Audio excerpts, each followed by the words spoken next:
Good evening. How's everyone doing? I really wish I knew there was going to be a screen today. I did not bring a PowerPoint presentation. I didn't bring, oh, there's a picture of me. Somebody did. All right. I don't feel so bad. And I think we're queuing up a video that we brought that my team said, you know, we're going to sneak in here, so you'll get to kind of see that in a minute. Some of you may know me, some of you may not. Who was that? Was anyone at the Super Bowl? Nobody attended the Super Bowl? We have one person that attended. You were outside. Okay, so we kind of. I'll get into a little bit about who I am and why I'm here in front of you tonight. But I bring up the Super Bowl because we kind of made a little bit of history and we're a little disruptive. So I told God, going, a couple weeks before the Super Bowl, I said, how cool would it be to have a Super Bowl commercial? I'm in advertising. I'll get to that in a second. $7 million for a 30-second spot. And God is very efficient with his money, and he's very frugal. So rather than giving us a 30-second, $7 million TV spot, he gave us something else that I think was incredibly even more valuable than that. So if you were in LA near SoFi Stadium, actually if you were within 16 miles of SoFi Stadium and you looked up, you would have seen a sign in the air that said, "Unmask our kids."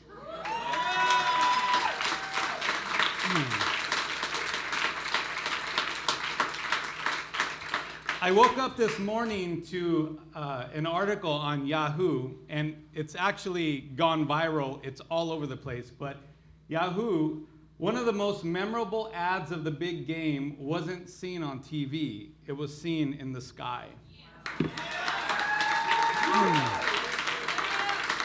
So we got super creative, and we made an incredible statement. And that statement was directed at Eric Garcetti and Gavin Newsom.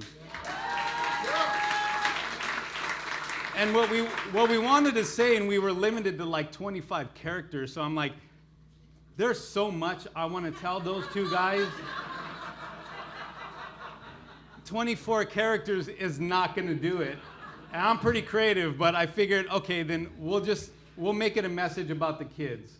We'll take a stand and basically stand up against the hypocrisy that's happening inside the building. And granted, I'm happy for those 70,000+ people that exercise their right and their freedom to be inside that building without a mask.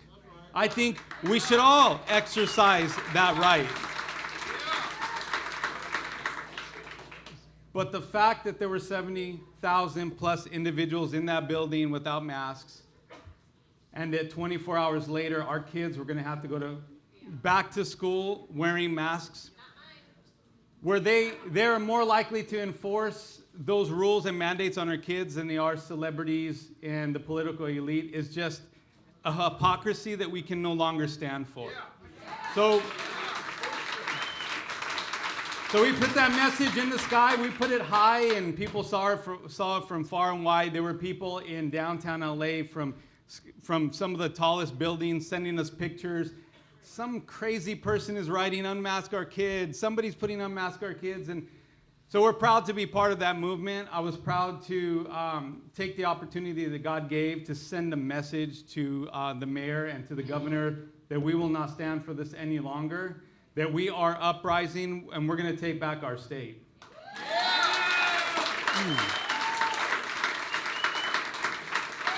That's just one of the projects we're working on. And again, I'll get into who I am and why I'm here. But has anyone heard of We Are Still Heroes? Yes.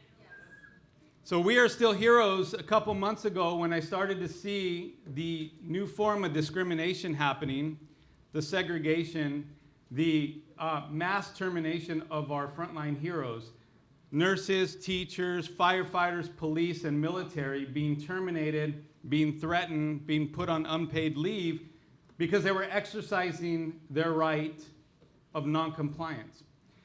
It started in New York with the firing of 7,000 nurses, then it ended up here in California. We were firing nurses by the thousands, teachers, military, were getting dishonorable discharges, firefighters and police officers. And I stood there and I said, this just can't happen. And so we created We Are Still Heroes to create a sense of community around these individuals.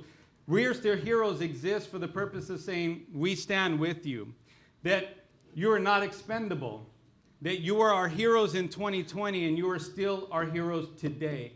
And so I would encourage all of you guys to go to wearestillheroes.org, read some of the stories, join the community and support the effort. But that's some of the work that we're doing. We're not waiting until I get into office. We're not waiting and just praying about change. We're actually taking a stand and doing the necessary things to bring about change now. So a little bit about who I am, why I'm here tonight. So I'm obviously running for governor. There is a giant in Sacramento that needs to be taken down. True story, my middle name is David. Can't make this stuff up. So my story starts in the 50s. My grandfather fled communist Cuba in the 50s. He came to the United States to pursue the American dream. Now, I often say that every time I utter those words, it sounds so cliche, the American dream. But it sounds cliche because I was born here. When you are not from America, the American dream is real. It's tangible. They teach it to their children. My grandfather grew up in Cuba knowing exactly what the American dream was. It meant freedom. It meant opportunity. So he saved up enough money and he came to the United States in the 50s, early in the mid-50s. So Castro was starting to take over. Communism was taking over. Fled, came to the United States with a piece of paper. On that piece of paper was a gentleman's name, address, and telephone number. He ended up at LAX taking a taxi to Watts. I don't know if you guys know about Watts, but back then it was not Beverly Hills. So he ends up in Watts. The guy gave him a bed and a job. My grandfather spent 6 months working in a metal finishing company. Does anybody know what metal finishing is? It's one of the most blue-collar work that you can get. It's dealing with acid. It's plating metal to protect it against rust. Extremely blue-collar work. It's actually very dangerous work. But he saved up for 6 months until he was able to send for my grandmother, who had just given birth to my father and my 3 aunts. So they ended up in South Central LA, eventually in Huntington Park. Now, my grandfather, having just left a communist country, did not want to depend on the government. And the whole idea around the American dream is government independence. And so he became an entrepreneur. He saved up money and he bought himself a metal finishing line. And he started Bob's Plating at the time. His name is Robert. Yeah, I guess he wanted to sound more American, I guess. So Roberto is his name, but he called it Bob's Plating. I guess to fit in. So anyway, he started that company over 50 years ago. That company still exists today. It's off Alameda and 55th in South Central LA. Now, that company isn't successful by Forbes standards, but it is successful because it provided for him, it provided for my father's generation, and it provided for ours. But it was very humble, and it's still humble. And when I turned 18, I applied for a job at the family business, and I worked for all of 3 months before my father fired me. It was during the time of the O.J. Simpson trial, and if you remember, that was the first American reality TV show, right? So I would go to work every day, and I'd watch the trial, and about 3 months in, he tapped me on the shoulder. He said, you know what? You can do this from home. You're fired. Find your own way. It was the best thing that he ever did for me, actually. A couple years later, so I met my wife when she was 17. I was 19. We've been married 26 years. We have 5 children, 4 of our own, biological, 1 adopted, and we were foster care parents for a season.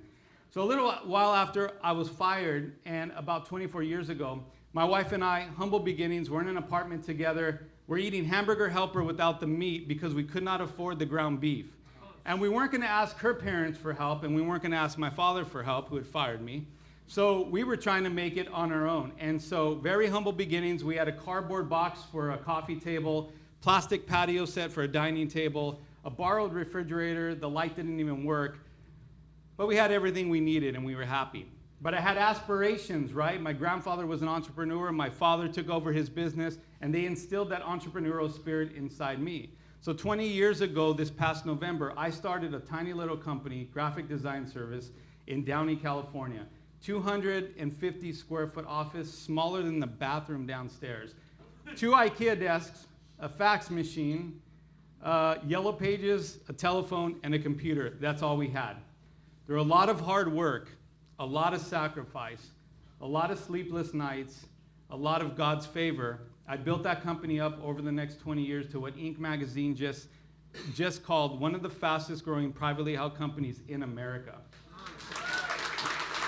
Thank you. We did that in 2018, so 17, 18 years into our company's history, we got the designation. But then in 2020, they named us again one of the fastest growing companies in America. We did so in the height of a pandemic. Our entire industry was collapsing, ad agencies. So now we have a global footprint. Now we're a full service marketing advertising agency. We have a global footprint. Our clients are Fortune 500 companies. We deal with the most innovative startups in the world, in energy and in technology and in finance. Startups to Fortune 500 companies, everywhere in between. Our work is seen in over 40 countries, 20 languages. We have, at the end of 2020, I had reached what I believe to be the pinnacle of my career, right? So coming into 21, how did I end up here? Coming into 21, 2020 was behind us, so I thought, well, we thought the pandemic was behind us, right? So coming into 21, I thought, well, we have the pandemic behind us. We're one of the fastest growing companies. My marriage is going great. My children are just awesome. Everything is good. On paper, it seemed perfect. The first quarter of 21, I started to realize that this house was on fire. So we had just given one of the biggest tax checks to the IRS we had ever given. I had a conversation with my wife, and I said, where's this money going? I don't see it in our streets. I don't see it in our schools. This is absurd. My daughter, who was homeschooled in 2020, started to have friends that went back to public school. And she would tell us of the things that they were learning: critical race theory, sexuality, the LGBTQ curriculum in class. And I don't care where you guys stand on this. I don't care if you're fans of critical race theory, of teaching sexuality to our kids. I think we can all agree that those conversations should be had at the dinner table and not in our schools. So I started to see that, and I said, the house is on fire. I started to see businesses that were closed in 2020 that would never reopen their doors. I saw churches that were still closed, and I saw the attack on our medical freedom, and I told my wife, we're out of here. We need to pack up. This house is burning. There's no hope. We're going to run for the curb. And for us, the curb was Florida, like a lot of other people.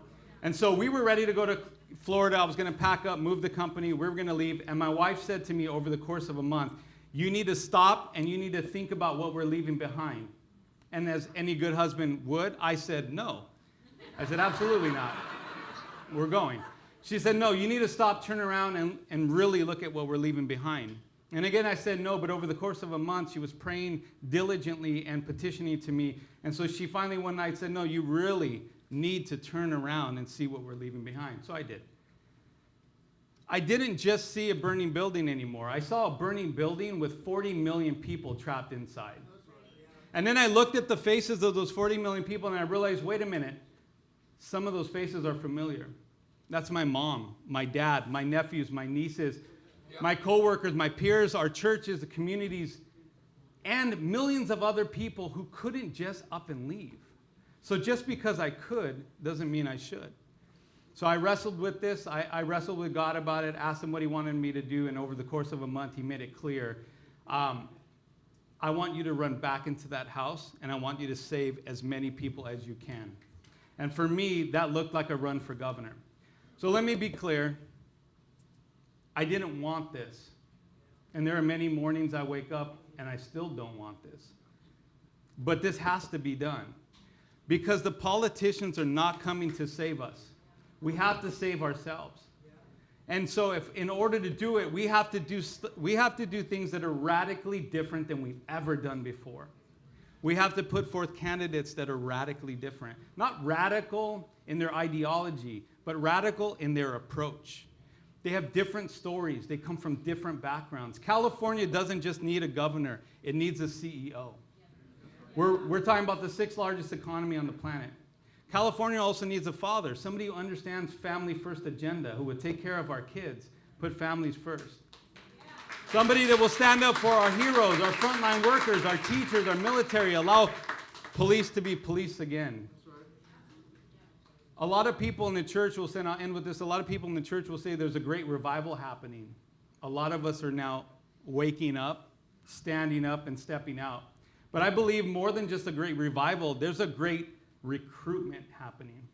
I believe that each and every one of us has a role to play in this battle, because no one person can run into that building and save everybody by himself or herself. It's going to take an army. So I urge you guys to ask yourselves, pray about it, have conversations with God. What is your role in this? It could very well be just to pray for people like me that are running. It could be that you're going to fund people like me. It could mean that you're going to run. I don't know. But every one of you has a role to play in this battle. This is our time. We have to take back our state. If we stand together, we will rise together. So thank you so much for listening. I wish I had more time for Q&A, but I appreciate you. Thank you. Thank you very much.